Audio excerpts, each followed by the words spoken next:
सन 1887 के जुलाई महीने में महामना ज्योतिराव को दिल का दौरा पड़ा, जिससे उनके शरीर का दाहिना हिस्सा पूरी तरह से लकवाग्रस्त हो गया। जीवन संगिनी सावित्रीबाई ने इस बीमारी के दौरान दिन रात एक कर उनकी देखभाल की, पूरी सेवा की। उनकी हालत में कुछ सुधार भी आया और यहाँ तक कि वे फिर से लिखने पढ़ने लगे। यह वह समय था जब फुले दंपति भारी आर्थिक संकट का सामना कर रहे थे। ज्योतिराव फुले द्वारा बनाई गई Poona construction and contracting company का बिजनेस भी काफी कम हो गया था। आवक के काफी स्रोत घटते जा रहे थे और खर्चों की भी कोई सीमा नहीं थी, क्योंकि सामाजिक सुधार के कार्य अभी भी जारी थे। दोनों को यह समझ में नहीं आ रहा था कि ज्योतिराव के इलाज के अलावा वहां चल रहे हॉस्टल, शिशु हत्या निवारण गृह आदि पर होने वाला खर्च कैसे उठाएंगे। एक समय ऐसा भी आया कि उनके पास ज्योतिराव के इलाज के लिए पैसे भी नहीं बचे। ऐसे मुश्किल दौर में डॉक्टर विश्राम रामजी घोले ने बिना किसी फीस से उनका इलाज किया। महात्मा ज्योतिराव के शुभचिंतक और महान चिंतक ऐसे मुश्किल दौर में साथ आए। उन्होंने बड़ौदा के महाराज सयाजी राव गायकवाड़ को एक चिट्ठी लिखकर ज्योतिराव और सावित्रीबाई को आर्थिक मदद उपलब्ध करवाने का अनुरोध किया। ज्योतिराव और सावित्रीबाई की मदद करने की सिफारिश करते हुए उन्होंने इस दंपति द्वारा किए जा रहे ऐतिहासिक और सामाजिक कामों का हवाला दिया। उन्होंने लिखा कि मुश्किल हालातों से लड़ते हुए ज्योतिराव ने अपनी पत्नी को शिक्षित किया और जरिए ब्राह्मण लड़कियों को शिक्षा प्रदान की, और वह भी उस दत्यानुषी लोगों के गढ़ में और उनकी इच्छा के खिलाफ। महार मांग जैसे वर्गों के लिए स्कूल शुरू करना और चलाना शेर को छेड़ने जैसा था। ज्योतिराव से भी अधिक प्रशंसा की पात्र उनकी पत्नी है। उनकी चाहे जितनी तारीफ की जाए कम होगी। उन्होंने अपने पति के साथ हर संभव सहयोग किया और दोनों ने मिलकर उन सभी मुसीबतों का सामना किया जो उनकी राह में आई। फुले दंपति ने आजीवन आम लोगों की सेवा की। ये सारा हवाला उन्होंने महाराज गायकवाड़ को लिखी चिट्ठी में लिखा। इसके बाद परमानंद मामा ने 9 अगस्त 1890 को एक दूसरा पत्र लिखा, जिसमें जल्दी से जल्दी आर्थिक सहायता उपलब्ध कराने का महाराजा गायकवाड़ को अनुरोध किया गया था। बड़ौदा के महाराज के मन में ज्योतिराव के प्रति सम्मान का भाव था, लेकिन ऊंची जातियों ने और उनके ठेकेदारों ने वे पत्र वहां तक पहुंचने ही नहीं दिए। बहरहाल 28 नवंबर 1890 को बीमारी के कारण ज्योतिबा की मृत्यु हो गई। दिसंबर 1890 में मामा ने महाराज को तीसरा पत्र लिखा। महापुरुष ने अपने सुख दुख को कभी महत्व नहीं दिया। वे केवल अपनी पत्नी और उनके दत्तक पुत्र यशवंत के बारे में चिंतित थे। कम से कम अब तो ज्योतिराव के परिवार के सदस्यों को आर्थिक मदद उपलब्ध करवानी जानी चाहिए। मामा परमानंद हार मानने वालों में से नहीं थे और वे 1.5 साल तक इस बारे में कोशिश करते रहे। उन्होंने यशवंत के नाम से एक और आवेदन लिखा और महाराज को भेजा। इसी बीच मामा परमानंद और ज्योतिबा के एक अन्य मित्र रामचंद्र राव द्वारा जो भी थोड़ी बहुत मदद की जा रही थी, उसी के सारे सावित्रीबाई और पुत्र यशवंत दिन गुजारते रहे। आखिर 10 फरवरी 1892 को महाराज सयाजीराव ने सावित्रीबाई के लिए 1000 रुपए का चेक भेजा। इस धन को तुकाराम तात्या पड़वाल की एस नारायण कंपनी में निवेश किया और इस पर 50 रुपए का ब्याज सावित्रीबाई को हर 3 महीने में मिलने लगा। महामना ज्योतिबा ने जब अंतिम सांस ली, तब सावित्रीबाई उनके साथ थी। अपनी वसीयत में ज्योतिबा ने ये इच्छा जाहिर की थी कि मृत्यु के बाद उनके शव को चिता पर जलाने की बजाय उस पर नमक डालकर उसे गाड़ दिया जाए, और इसके लिए उन्होंने अपने घर के पिछवाड़े में अपने शव के लिए एक गड्ढा भी खुदवा दिया था। लेकिन म्युनिसिपैलिटी के अफसरों ने आवासीय भूमि पर शव को दफन करने की इजाजत नहीं दी। चूंकि और कोई विकल्प नहीं था, इसलिए उनके शव को अग्नि को समर्पित करने का फैसला लिया गया। ज्योतिबा की अंतिम यात्रा में जो व्यक्ति मिट्टी की हांडी लेकर आगे चलता है, उसे मृतक का उत्तराधिकारी माना जाता है और वही मृतक की संपत्ति का अधिकारी होता। ज्योतिबा का एक भतीजा जो इस बात को जानता था कि उसने हांडी को लेकर चलने के यशवंत के अधिकार को चुनौती दी, विवाद बढ़ता देख सावित्रीबाई आगे आई और उन्होंने मिट्टी की हांडी को अपने हाथों में लिया। उन्होंने ज्योतिराव की अंतिम यात्रा का नेतृत्व किया। शव यात्रा में सबसे आगे चली और उन्होंने शव को मुखाग्नि दी। भारत के इतिहास में शायद ये पहली बार हुआ कि किसी महिला ने अंतिम संस्कार से संबंधित कर्मकांड किए।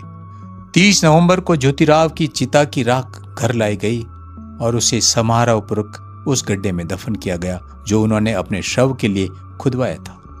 ज्योतिबा की मृत्यु के बाद सावित्रीबाई के सत्य शोधक समाज का नेतृत्व संभाला और अपने जीवन के अंत तक वे इस संस्था का नेतृत्व करती रही।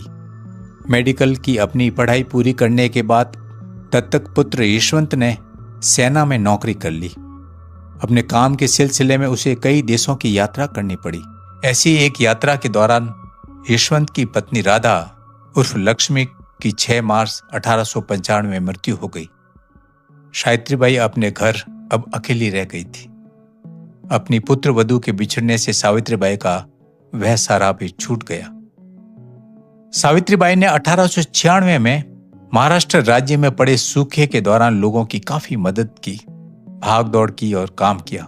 सन 1897 में उनके साथ प्लेग की महामारी लेकर आया।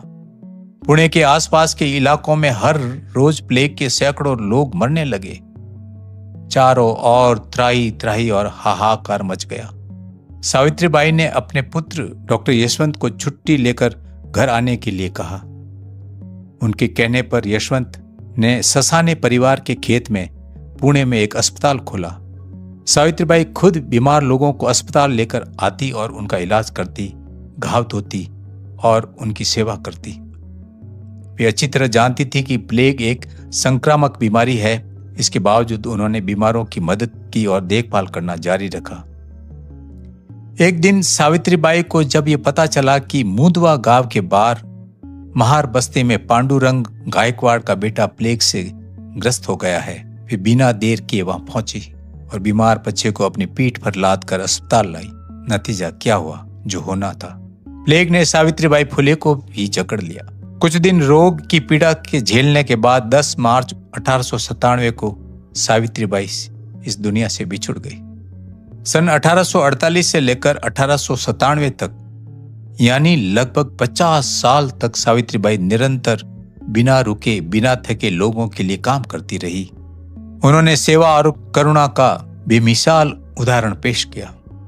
माता सावित्रीबाई के संसार छोड़ने के बाद पुत्र यशवंत बहुत दुखी रहने लगे, परेशान हो अकेले पड़ गए।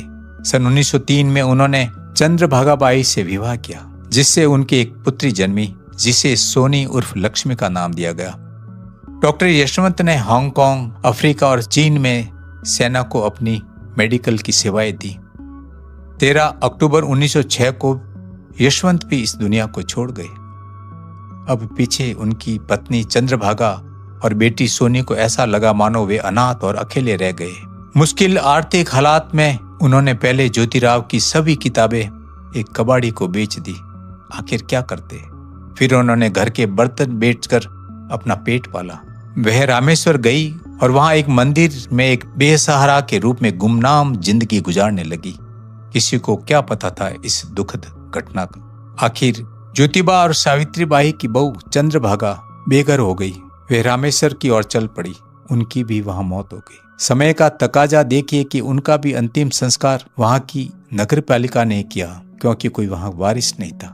उनकी बेटी ने बाद में बाबूराव गंगाराम होले से विवाह किया। उनकी 2 संतानें हुई, एक पुत्र और एक पुत्री। उनके पुत्र दत्तात्रेय बाबूराव होले पुणे के दत्तावाड़ी में रहते हैं। फूले दंपति की पोती लक्ष्मीबाई भी 1938 में इस दुनिया से चल बसी और उसके पहले 1930 के आसपास चंद्रभागाबाई की भी मौत हो गई थी।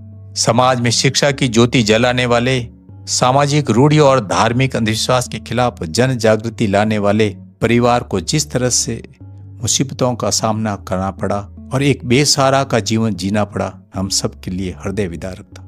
ज्योतिबा और सावित्रीबाई, जिन्होंने सैकड़ों विधवाओं के जीवन में खुशी का प्रकाश फैलाया, उन्हीं की बहू को एक मंदिर की सीढ़ियों पर गुमनाम मौत नसीब हुई। बाद में समाज ने कोई सहारा नहीं दिया।